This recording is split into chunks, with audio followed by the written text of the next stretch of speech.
안녕하세요. 암 전문의 김자영 원장입니다. 제가 지난 시간에 유방에 관련해서 여성들을 대표하는 유방암, 이 성장인자, 시그널이 무엇인가 이야기했잖아요. 그래서 오늘은 우리 남성들도 대표적인 암, 전립선암 한번 이야기해야 될 것 같아서 오늘 내용을 준비했습니다. 이 전립선암 같은 경우는 남자들에게서요, 이제 4위로 많이 발생하는 암인데요. 여러분 제가 그래프 하나 보여드릴게요. 자, 이거는 2020년도에 국가암정보센터에서 연령별 암 발생 추이를 발표한 이제 그래프이거든요. 그래서 이 전립선암 이 그래프를 여러분 좀 주의를 해보면요. 제가 여러분들에게 말씀드리고 싶은 게 뭐냐면 이 전립선암을 제외한 다른 암들, 뭐 폐암이라든지 대장암이라든지 위암이라든지 이런 암들은요. 50세 전에도 이제 그래프가 이렇게 발생률이 꽤 있어요. 이렇게 떠 있거든요. 그런데 이 전립선암 같은 경우는 50세까지 거의 바닥에 붙어 있어요. 그리고 50세에서 조금 생기기 시작하고 60세에서 본격적으로 생기고 그다음에 이제 70세 이후에 대부분 이때 이제 발병, 우리가 진단받게 되는 암이 이 전립선암입니다. 무슨 이야기를 드리려고 하냐면 이 전립선암이라는 거는 나이의 영향을 너무도 많이 받는 암이라는 거예요. 자, 그래서 우리 암 환자분들이요. 우선은 늘 우리가 암 진단을 받고 나면 내가 뭘 잘못했나, 이제 내 안에서 뭔가 잘못한 거에 대해서 회개하고 막 반성하려고 뭔가를 찾고 힘들어 하시거든요. 그런데 이 전립선암 같은 경우는 우리가 어쩔 수 없는, 우리가 이제 인생을 살면서 나이가 든다는 그 팩터 자체가 오래 사용하다 보면은 어쩔 수 없이 암성 변성이 나이가 들면서 거의 대부분 생길 수밖에 없게 되는 구조이다라고 우선은 좀 우리가 받아들여야 될 것 같아요. 또 이렇게 남성이 나이가 들수록 이렇게 이 발병이 많은 이유가, 자, 나이가 드는 것도 있는데요. 거기에 이 플러스 원, 이 남성 호르몬이 중요하게 작용을 하기 때문입니다. 그래서 이제 우리 남성들이 오랜 기간 동안 이 남성 호르몬이라는 거는 사실 사춘기 때부터 나와서 평생 나오는 거잖아요. 자, 여성 같은 경우는 생리를 하는 시간, 예를 들어 50대 초반 정도까지가 이제 여성 호르몬이 나온다라고 생각하면 남성 같은 경우는 60대, 70대, 80대에도 다 이 남성 호르몬 나오거든요. 그래서 남성 같은 경우는 더 오랫동안, 그리고 나이가 들면 들수록 그 남성 호르몬의 영향을 굉장히 오랫동안 받으면서 생길 수밖에 없는 암이 바로 이 전립선암입니다. 그러면 이 남성 호르몬이 발암 물질인가? 이 남성 호르몬이 바로 암을 만드는 건가? 이런 생각이 들잖아요. 근데 남성 호르몬이 발암 물질이거나 이거 자체가 유전자 돌연변을 막 일으켜서 전립선 암을 만든다라기보다는요. 자, 제가 첫 번째 시간에 방송한 거 있어요. 무엇이 암세포의 성장을 돕나? 그 영상은 여러분 안 보신 분이 있으시면 좀 꼭 보셨으면 좋겠는데, 이제 암세포라는 거는 하나가 만들어지는 게 쉽지 않은 일이다라고 그때도 제가 방송을 했었고, 정상세포가 세포 안에 뭔가 에러가 쌓이고 쌓이고 쌓여 가는데, 이 세포가 세포 분열을 많이 하다 보면은 많이 하면서 또 에러가 점점점 쌓이고 그러면서 암성 변성을 한다라고 제가 말씀을 드렸어요. 그런데 이 전립선에 있어서 세포 분열을 많이 하게 하고 세포를 성장시키고 분화시키고 그 다음에 또 적절한 때에 이게 세포 자멸도 일어나게 하고 이 사이클을 조절해 주는 게 바로 이 남성 호르몬이에요. 그러니까 이 남성 호르몬이 전립선의 암을 막 만드는 게 아니라요. 여러분 이제 전립선이라는 이 기관이 있으면은 이거를 우리가 이제 평생 남성분들이 이제 이 전립선이 하는 역할이 있을 거 아니에요. 그런데 이 전립선 안에는 실제로 이 염증 같은 게 많이 생긴대요. 급성 염증도 생겼다가 또 치유됐다가, 그리고 만성 염증도 일어나기도 하고, 자, 우리 뇌경색 일어났다라고 할 때 그게 무슨 말이냐면은 뇌의 어느 부위에 혈액 공급이 잘 안 되는 부위를 경색이라고 하잖아요.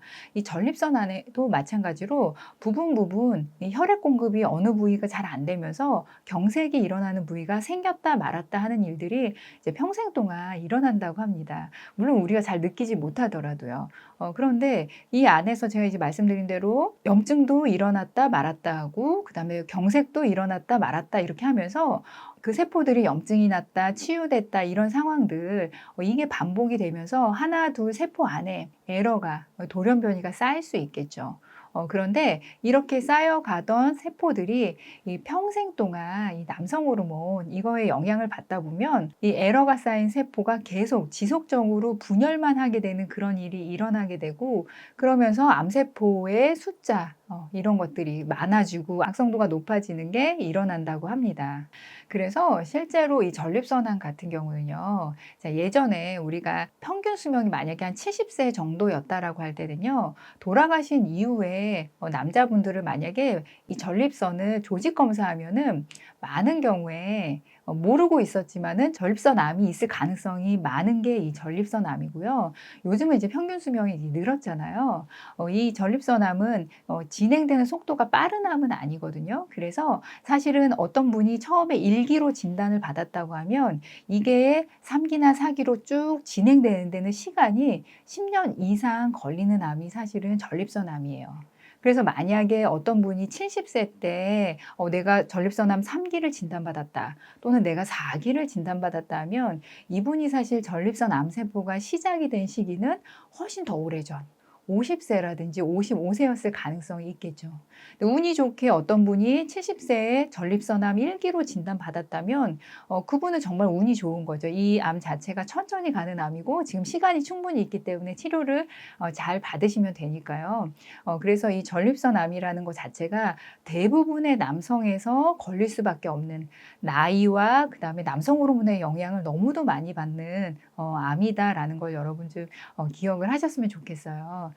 남성 호르몬이 다른 어떤 것보다도 암세포를 성장시키고 암을 크게 하는 데 영향을 가장 많이 미치는 요소이기 때문에 이 전립선 암에서의 주요 치료는 이 남성 항호르몬제거든요. 그러니까 전립선 안에서 나는 남성 호르몬이든지 아니면은 전립선 이외에 이제 부신해서 만들어지는 남성 호르몬이라든지 이런 것들이 만들어지지 않게 한다든지, 아니면은 전립선에서 남성 호르몬이 가서 작용하지 못하게 한다든지 이런 약들이 여러분들이 사용하게 되는 주요 치료제인데, 자, 남성분들이 이제 이런 치료제를 받으시면요. 어떤 애로사항들이 있냐면 남자기 때문에 이 항호르몬제 드시는 거에 대한 부담감, 그다음에 거부감이 사실 꽤 많으세요. 내가 이걸 먹으면 남자로서 내가 뭔가 굉장히 약해지는 것 같고, 그래서 이제 처방은 받았지만 안 드시는 분들도 계시고, 그다음에 어떤 경우들도 많으시냐면 내가 이제 사기 막 뼈저리가 있거나 이런 분들이 있으실 거 아니에요. 근데 이거 별거 아닌 것 같은 항호르몬제만 먹어도 2, 3개월 후에 많이 좋아졌다. 이런 이야기 듣는 경우들도 있거든요. 그러면은 무슨 생각들을 많이 하시냐면 이 항호르몬제 때문보다 내가 한 2, 3개월 동안 이제 음식이라든지 운동이라든지 이런 거를 조절을 해서 암이 정말 좋아졌을 거다라는 생각들을 또 많이 하시게 돼요. 그래서 이 초반에는 좀 드시다가 나중에는 이 항호르몬제 복용 안 하시는 분들도 계시거든요. 자, 남성 호르몬이 이 암세포를 성장시키는 시그널이 여러분들이 지금 식사하시는 거, 운동하는 거, 그 무엇보다도 가장 중요하게, 가장 강력하게 여러분의 암세포를 성장시키는 시그널, 힘, 원동력이 되고 있는 거거든요. 그래서 여러분들 꼭 이제 대학병원에서 어떤 치료를 제시를 했을 때 대부분은 이제 전립선암은 항호르몬제가 어떤 방식으로든지 남성 호르몬을 이제 차단하는 약들이 들어가는데 이거를 본인 자의로 끊거나 꼭 하지 마시고요. 이 약이 정말 중요한 약이니까 이걸 드시면서 이제 뭔가 부작용이 있을 때는 의사 선생님하고 잘 이야기를 해가면서 치료를 해가시는 게 정말 중요합니다. 자, 전립선 이야기하면서요. 제가 여러분들한테 꼭 드리고 싶은 이야기는요.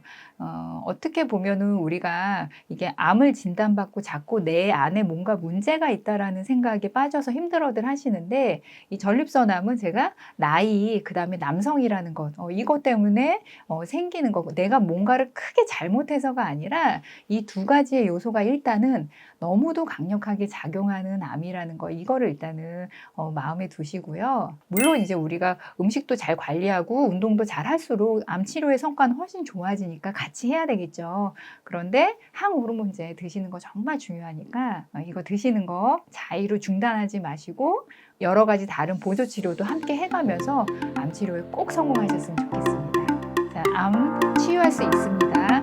화이팅!